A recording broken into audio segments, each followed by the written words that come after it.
देखिए, कक्षा एकादश की आज की इस वीडियो में हम पढ़ने जा रहे हैं न्यूमेरिकल पोर्शन, जो कि पिछली बार आपको कुछ पोर्शन कराया भी था। उसके आगे का क्वेश्चन आप लोगों को अब कराते हैं। क्वेश्चन है हमारा कि निम्न के लिए एन एल एम के मान की गणना करो। अब निम्न के लिए किसके लिए? निम्न कौन है वो? एक है आपका 2s के लिए, बी है आपका 2pz के लिए, सी है आपका 4d x square y square के लिए, डी है 4d z स्क्वायर के लिए। तो हमने करना क्या है, हमने इसमें सारे मान निकालने हैं, n के भी, l के भी और m के भी। तो आप लोगों को जरा ध्यान से समझना है। सबसे पहले a वाला पोर्शन हम लेते हैं 2s यानी कि 2s ऑर्बिटल की हम बात कर रहे हैं। तो s ऑर्बिटल में ये बनता है, एक डब्बा बनता है, मतलब s ऑर्बिटल के लिए एक ऑर्बिटल बनता है। तो ये जो शुरू में लिखा हुआ होता है, ये जो 2 लिखा हुआ है, ये आवर्त संख्या होती है, यानी कि मुख्य क्वांटम संख्या होती है ये 2। तो n का मान हो गया 2, ठीक है।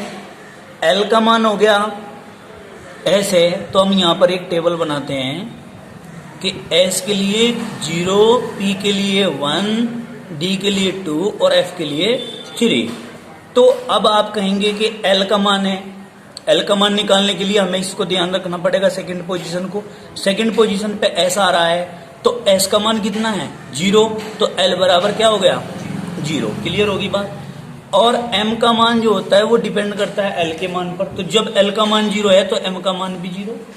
बताइए, इतनी बात समझ में आई या नहीं आई? कोई दिक्कत तो नहीं है। a पॉइंट हमारा क्लियर होता है। अब हम आते हैं b पॉइंट पर अपने। किस पर आते हैं? b पॉइंट पर आते हैं अपने। b पॉइंट हमारा क्या है?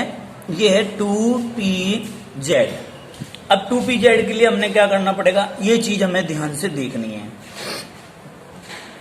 देखिए, 2pz के लिए क्या करेंगे, p ऑर्बिटल बनाना है। p ऑर्बिटल में, p उपकोष में 3 ऑर्बिटल होते हैं, ये ध्यान रखना है। p उपकोष में कितने ऑर्बिटल होते हैं? 3। क्यों होते हैं 3 वो भी हम बताएंगे, क्योंकि p के लिए 1 आया था। तो ये मान m का जब निकालते हैं तो +1 0 -1, यानी कि ये px हो गया, ये py हो गया, ये pz हो गया। ठीक है ना? ध्यान रहेगी बात। इस तरीके से हम कर सकते हैं। तो हमने करना है, n का मान निकालना है 2pz के लिए। n इक्वल टू शुरू में क्या लिखा हुआ है? 2। तो इसलिए n का मान तो 2 हो गया। फिर हम कहेंगे l का मान निकालना है। l का मान निकालने के लिए हम देखेंगे सेकंड पोजीशन पर क्या आ रहा है? p, और p की इक्वल टू कितना होता है? 1। तो इसका मतलब l का मान कितना हो गया? 1 हो गया। m का मान निकालना है। m का मान डिपेंड करता है l के मान पर। किसके मान पर? l के मान पर। अब l का मान हम यहाँ से चेक कर, इसका m का मान निकालने के लिए हम ऑर्बिटल में जाएंगे, क्योंकि pz की बात कर रहे हैं। तो ये देखेंगे pz कौन सी पोजीशन पर पड़ रहा है। ये px है, ये pz है, ये py है। तो pz हमारा 0 वाले में पड़ रहा है, तो हम m की वैल्यू क्या लिख देंगे? 0। क्लियर होगी बात। ऐसे हम कर सकते हैं इसका क्लियरिफिकेशन। अब हम आते हैं सी पोजीशन पर। सी पोजीशन क्या है? सी पोजीशन देखिए हमारी क्या रहती है। सी पोजीशन है 4d x square y square. इसे खिसका लो ना बैठने के लिए, ताकि सब बैठ जाएं। हाँ, देखो क्या क्या। तो अब हम क्या करेंगे इसके लिए हमारी एक पोजीशन आती है 4d x square y square के लिए। सबसे पहले n की वैल्यू निकालनी है। n का मान हो गया, पहला होता है n का मान 4 हो गया। l का मान निकालना है। l का मान निकालने के लिए हमें अपनी टेबल पे जाना पड़ेगा। d है ना यहाँ दूसरे पोजीशन पे, तो D S P D D के सामने क्या है 2, तो हम क्या करेंगे एल का मान लिख देंगे 2। एल का मान हमारा कितना आ गया 2। अब एम का मान निकालना है। एम का मान निकालने के लिए क्या करना पड़ेगा, ऑर्बिटल बनाना पड़ेगा। ऑर्बिटल बनाने के लिए देखिए हमारा एक्स स्क्वायर वाई स्क्वायर है डी में, तो हमें देखना है X square Y square D में कहाँ पड़ रहा है। तो हम करेंगे ऑर्बिटल बनाएंगे यहाँ पर 1 2 3 4 1 2 3 4 5 वाई है, ठीक है, कोई दिक्कत नहीं क्योंकि डी में 5 ही ऑर्बिटल बनते हैं। अब हमने क्या करना है इसके लिए, ये जो पहला है हमारा ये तो डी एक्स वाई है, ये डी वाई जेड है, ये डी एक्स जेड है, ये वाला D X square Y square है और ये वाला डी जेड स्क्वायर है। क्लियर होगी बात। अब देखो ये +2 +1 0 -1 -2, तो बेटे ये तो -1 पर पड़ रहा है, एक्स स्क्वायर वाई स्क्वायर कहाँ पड़ रहा है -1 पर पड़ रहा है। तो m का मान हम क्या कर सकते हैं -1 रख सकते हैं, या अगर आप इस सीक्वेंस को बदलते हैं -2 से +2 तक ले जाएं तो फिर क्या आएगा -2 -1 0 +1 +2। अगर इसको चेंज कर दें तो फिर तो यहाँ पे +1 आएगा। नमस्कार जी। तो फिर हम क्या करेंगे यहाँ या करके +1 भी लिख सकते हो आप। क्लियर होगी बात, कोई दिक्कत है क्या? क्लियर हो गया ये क्वेश्चन। अब हम इसके लास्ट इस डी ऑप्शन पे आते हैं जिसमें हमसे पूछा गया और डी जेड स्क्वायर के लिए एन एल एम के मान निकालिए। तो हमारा डी पॉइंट आता है लोड करके क्या 4D जेड स्क्वायर। अब एन की वैल्यू निकालनी है, एन की वैल्यू निकाल लेंगे तो एन का मान तो 4 है, ये लिख दिया। एल का मान निकालेंगे तो डी है, डी के लिए हमारा एस पी डी यानी कि 2 आ जाता है। अब एम का मान डिपेंड करता है एल के मान पर, तो हम कहेंगे कि 2 है तो +2 से -2 तक। अब डी जेड स्क्वायर किस में पड़ रहा है, डी जेड स्क्वायर हमारा ऑर्बिटल में चेक करेंगे, ये डी एक्स वाई है, ये डी वाई जेड है, ये डी एक्स जेड है, ये D X square Y square है, ये डी जेड स्क्वायर है, लेकिन ये -2 आ रहा है। यहाँ पे क्या आ रहा है ये -2, तो हम क्या रखेंगे -2 या करके अगर इसको सीक्वेंस को पलट दोगे तो यहाँ पर +2 आ जाएगा। क्लियर होगी क्या बात? बताइए, इतनी बात समझ में आई, ये क्वेश्चन क्लियर हो जाता है। अब हम इसके बाद आगे चलते हैं। क्या इसने कहा किसी मान के लिए n l m व s के कुल मानों की संख्या ज्ञात करो। n के किसी मान के लिए क्वेश्चन है, फॉर्मूला ही है ये, तो मैं इसी में ही समझा देता हूं आपको। इसने ये कहा है कि n के ये n के किसी मान के लिए L, M व S के कुल मानों की संख्या ज्ञात करो। तो क्या कहेंगे, n के किसी मान के लिए स्मॉल l के कुल मान बराबर होंगे n के।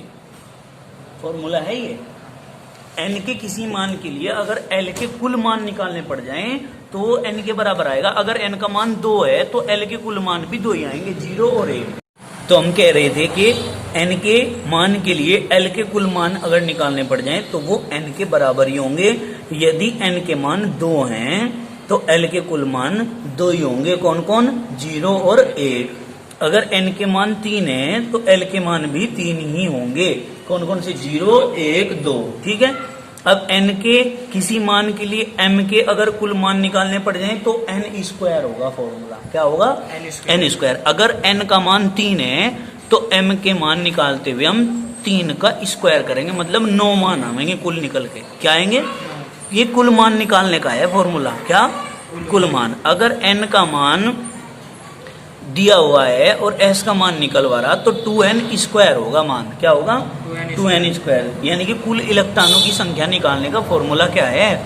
यदि n का मान दिया हुआ और आपको s के कुल मान निकलवा रहा है, कुल इलेक्ट्रॉनों की संख्या निकलवा रहा है, तो फॉर्मूला लगाएगा 2n स्क्वायर। ठीक है, ये रहेगा हमारा। अब हम आगे चलते हैं नेक्स्ट क्वेश्चन पे। कि निम्न क्वांटम संख्याओं के सेट के लिए कक्षकों के नाम बताओ। कक्षकों के नाम बताने हैं। देखो कौन कौन से, ये है भाई कक्षक बताना हमें। रखो रफ कॉपियां, इसने सेट दे दिए यहाँ क्वांटम संख्याओं को, कहेंगे क्वांटम संख्याओं के सेट दे दिए। देखो यहाँ पे ए सेट है हमारा, क्या है भाई, n बराबर तो है बेटा 2 और l बराबर है हमारा 1 और m बराबर है हमारा -1। तो इसके आधार पे हमने सेट बनाने हैं, ठीक है। तो कौन सा सेट होगा हमारा, कौन सा नहीं होगा, ये देखना हमने। तो सबसे पहले हम क्या करेंगे, इसमें हमारा काम है टेबल बनाने का। कौन कौन सा, s = 0, p = 1, d = 2, f = 3, ठीक है। अब n का मान 2 है तो चूंकि हमने 2 लिख लिया, क्योंकि ये मुख्य क्वांटम संख्या का मान है, 2 लिख लिया। l का मान 1 दे दिया, इसका मतलब 1 मान, ये l के मान है, यहाँ l के मान आ गए हैं इस सीरीज में, ठीक है ना। तो 1 का मान क्या है, p, इसका मतलब p ऑर्बिटल बनाना है। p ऑर्बिटल में होते हैं 3, ठीक है। कितने होते हैं, 3 होते हैं। तो हमने क्या किया, ये लिख लिया हमने, इस अनुसार बनाया P Y, P X, P Y और पी जेड। ये बन जाता है हमारा P X, P Y, P Z, ठीक है ना। तो इसके लिए हम क्या करेंगे, ये हमारा +1, ये हमारा 0, ये हमारा -1। तो बेटे हमने कहना है कि L का मान 1 है, तो इसका मतलब P है, तो हम यहाँ पे P लिख देंगे। 2P तक का हमारा क्लियर हो गया। अब हमने कहना है कि M का मान -1 है, तो -1 तो यहाँ आ रहा है जेड में आ रहा है ना, तो हम इसको जेड लिख दें। और अगर मैं इसको सीक्वेंस को पलट दूं तो ये यहाँ आ जाएगा, समझ गए भाई। अगर इस सीक्वेंस को हमने बदल दिया, ये -1 फिर यहाँ आ जाएगा, +1 यहाँ आ जाएगा, तो px भी तो हो सके। तो हम यहाँ करके इसको 2px भी लिख सकते हैं। तो हमारे ऑर्बिटल बताने थे हमने, या तो 2pz ऑर्बिटल होगा इन सेट के लिए, या फिर 2px ऑर्बिटल होगा इन सेट के लिए। क्लियर होगी बात। अब इसी प्रकार का एक एग्जाम्पल और देखेंगे, आगे चलते हैं हम। हमें दिया है बी सेट यहाँ पर क्वांटम संख्याओं का, n बराबर कितना 4, l = 2 और m = 0। तो फिर वही बनाएंगे हम, s = 0, p = 1, d = 2, f = 3। तो ये काहे के मान है, l के मान है। तो हम देखेंगे n का मान, चूंकि यहाँ पर 4 दिया हुआ है, तो हम क्या करेंगे 4। l का मान दिया हुआ है 2 मान l का किसके लिए, d के लिए। इसका मतलब d ऑर्बिटल बनेगा, बना लो d ऑर्बिटल। 1 2 3 4 5। m = 0, यानी कि +2 +1 0 -2 और -1 और -2। तो देखो यहाँ 4 आ गया था, और L का मान यहाँ पे क्योंकि 2 आ रहा है, तो L का मान 2 हमारा आया D के लिए, तो हम लिख दिया 4D। और M का मान चूंकि 0 आ रहा है, तो ये M का मान जो है इस ऑर्बिटल से पता चलता है, इस ऑर्बिटल में ये 0 मान है, देखो यहाँ, ठीक है कि नहीं। तो D ऑर्बिटल के लिए हमने क्या किया था, ये dxy था, ये dyz था, और ये वाला क्या था, d बताओ xz था, ये वाला dx2y2 था, और ये वाला dz2 था। तो बेटे 0 किसके लिए आया, 0 dxz के लिए आया। तो यहाँ पे 4 तो आ गया n के लिए, 2 के लिए आ गया d, और m बराबर 0 के लिए आ गया xz। यहाँ पे लिख देंगे xz। तो हमारा ऑर्बिटल क्या होगा, इन सेट के लिए हमारा ऑर्बिटल 4dxz होगा। समझ में आ गई ये बात, कोई दिक्कत तो नहीं है। तो इस तरह हम कर सकते हैं। अब नया सेट लेते हैं, तीसरे नंबर का। हमें दिया यहाँ n बराबर 3, l बराबर 1, m बराबर +1, ठीक है। अब आपको पता है l बराबर 1 आ रहा p के लिए, तो सबसे पहले p के लिए क्या बनता है हमारा, ये बनते हैं तो n बराबर 3 है तो हमने सबसे पहले तो ऑर्बिटल का नाम लिख लिया 3। l बराबर 1 है तो हमने ऑर्बिटल का नाम लिख लिया यहाँ पर p। 3p तक तो समझ में आ गई बात। अब हम क्या करेंगे, px py pz। तो इसके लिए क्या है, +1 0 -1। अब हमने क्या दे रखा है, यहाँ सेट में हमें दिया हुआ है +1। तो +1 बेटे किसके लिए आ रहा, x के लिए आ रहा, +1 x के लिए आ रहा। तो हम यहाँ करेंगे x या करके, अगर इस सीक्वेंस को हम चेंज कर दें भाई, -1 0 +1 कर दें तो फिर pz आता है +1। तो हम 3pz भी कर सकते हैं या करके, ठीक है ना। तो हमारा आ गया 3px या 3pz। क्लियर होगी बात। फिर इसका 4 नंबर वाला आता है। 4 नंबर वाला क्या कह रहा है सेट हमें, n बराबर है 4, l बराबर है 0 और m बराबर है 0। तो बेटे ये तो बिल्कुल ही सिंपल सेट दिया है यहाँ पर। इस सेट के आधार पर हमारा ऑर्बिटल क्या हो सकता है, देखो l बराबर 0 किसके लिए आता है, यहाँ आ जाओ टेबल में अपनी, l बराबर 0 s के लिए आता है। किसके लिए आता है, s के लिए। तो s के लिए हम क्या करेंगे, s के लिए हम केवल एक ऑर्बिटल बनाएंगे। तो हमने क्या करना है, यहाँ हम लिखेंगे n बराबर 4 है तो ये तो 4 लिख दिया, l बराबर 0 है तो यहाँ पर s लिख दिया, ठीक है ना। और m बराबर 0 है तो बताओ 0 है तो इसका मतलब, क्योंकि ये 0 है तो इसीलिए इसका भी मान 0 है, इसलिए 4s रहेगा। क्योंकि m बराबर 0 इसके लिए ही तो आता है, m का मान l के मान पे डिपेंड करता है।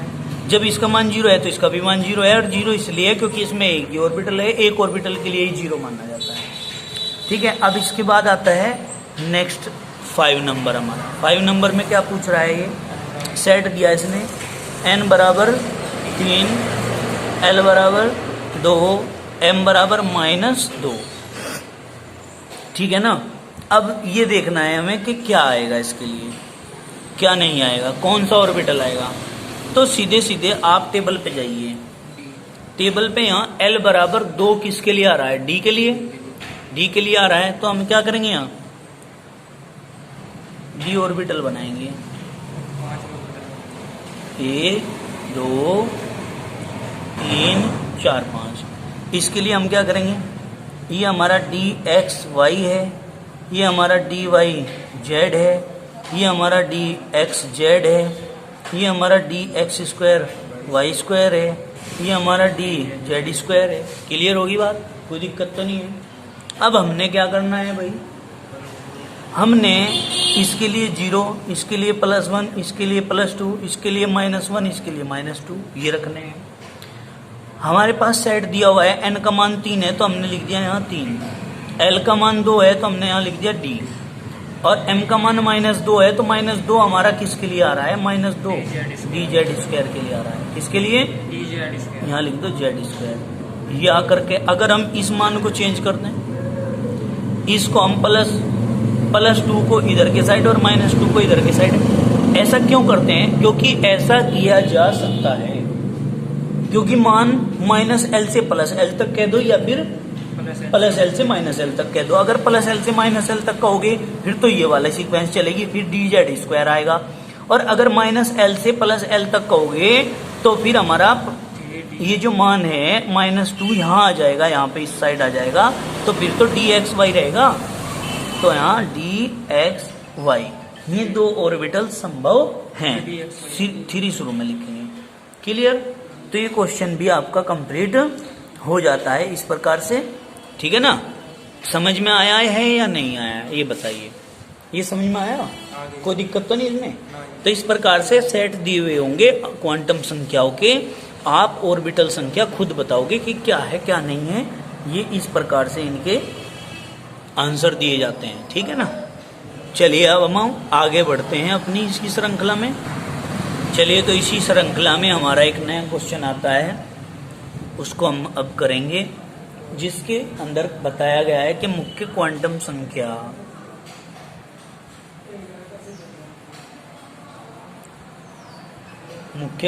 संख्या n बराबर 1 के लिए L M व S, L एम व एस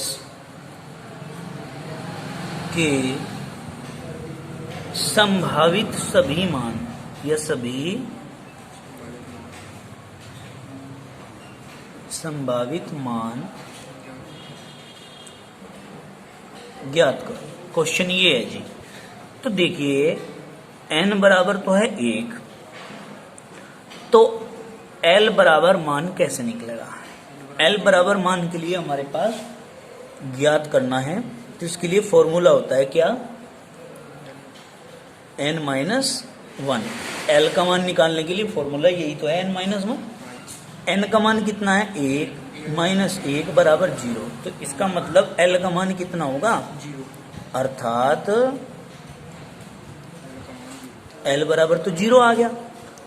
m का मान डिपेंड करता है l के मान पर। जब l का मान 0 है तो m का मान भी 0। ठीक है जी। और m का मान 0 है, अर्थात बिल्कुल क्लियर करके बता रहा हूं, अर्थात m का मान 0 होता है तो एक ऑर्बिटल। और एक ऑर्बिटल में s का मान इनके ऊपर डिपेंड करता है। एक ऑर्बिटल में कितने इलेक्ट्रॉन आ सकते हैं? 2। भाई एक ही आ सकता है, एक ही आ सकता है। तो ऊपर वाले के लिए प्लस का 1/2 और नीचे वाले के लिए माइनस का 1/2। ठीक है। इस प्रकार से जो है ये क्वेश्चन आपका सोल्व हो जाता है।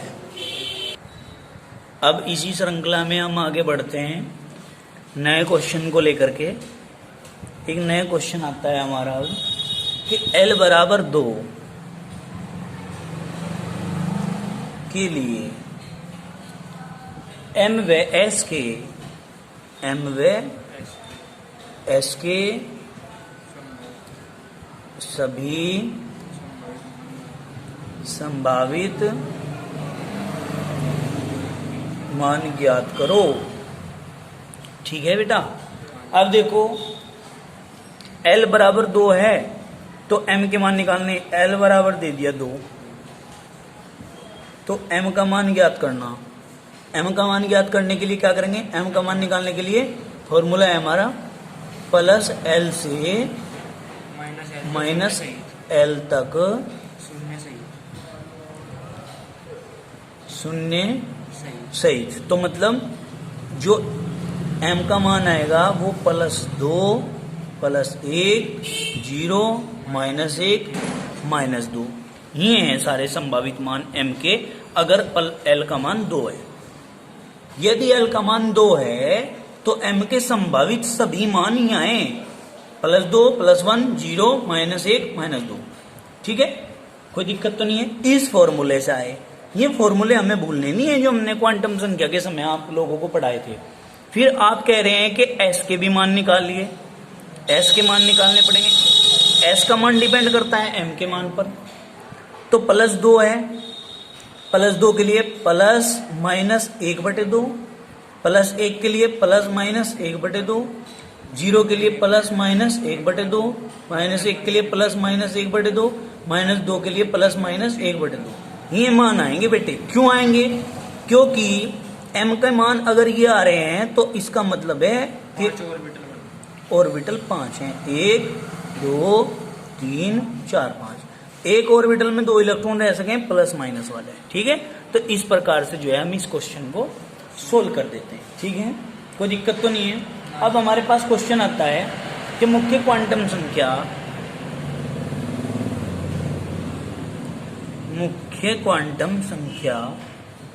आज का लास्ट क्वेश्चन है ये, n बराबर 3 के लिए l m s के सभी संभावित मान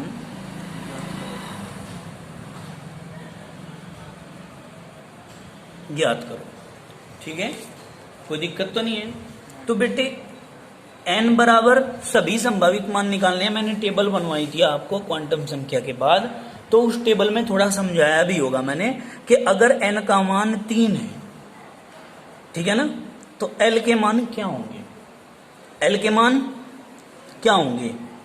मैंने कहा था n-1 और 0 सहित, ये बात बताई थी। तो n-1 मतलब 3 माइनस 1 आ गया, 3 माइनस 1 बराबर 2, तो 2 शून्य सही थे ना, तो मतलब 0 1 2, l के मान ये आएंगे 3। ठीक है, कोई दिक्कत नहीं होनी चाहिए इसमें। अब जब l के मान ये आ गए तो m के मान निकालने के लिए भी क्वेश्चन हमें कह रहा है m के मान डिपेंड करते हैं l के मान पर, तो जब l का मान 0 है तो m का मान यहाँ 0 होगा। जब l का मान 1 है तो m का मान क्या होगा, ये होता है प्लस l से माइनस l तक शून्य सहित। तो आपने क्या करना है, ये 1 है तो आप क्या कहेंगे, प्लस 1 0 माइनस 1, क्लियर। ये 2 है तो इसके लिए प्लस 2